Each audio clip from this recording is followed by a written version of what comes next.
சுமார் 30 யானைகள் சாலையின் நடுவே படுத்துறங்கியதாலும் விளையாடியதாலும் கிளந்தான் கோத்தபாருவிலிருந்து கெடா அலுஸ்தாருக்கான லாரி ஓட்டுநரின் பயணம் 2 மணி நேரம் தாமதமடைந்த சம்பவம் வைரலாகியிருக்கிறது.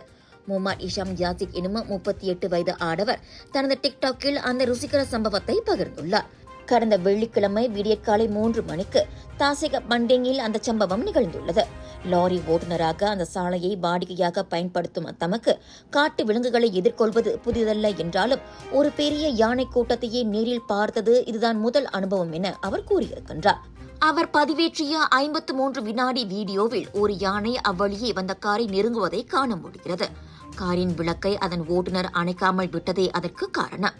விளக்கொலி யானையின் கவனத்தை ஈர்த்து அதனை விளையாடத் தூண்டும். எனவே இரவு நேரங்களில் யானைகளை எதிர்கொண்டால் வாகனங்களின் வேகத்தை குறைத்து விளக்கை அணைத்து விடுமாறும் இஷாம் ஆலோசனை கூறியுள்ளார். அதோடு வாகனத்திலிருந்து வெளியேறி தங்களுக்கு அச்சுறுத்தல் இருப்பது போன்ற உணர்வை யானைகளுக்கு ஏற்படுத்தி விடாமல் இருப்பதும் முக்கியம் என அவர் கூறியிருக்கின்றார்.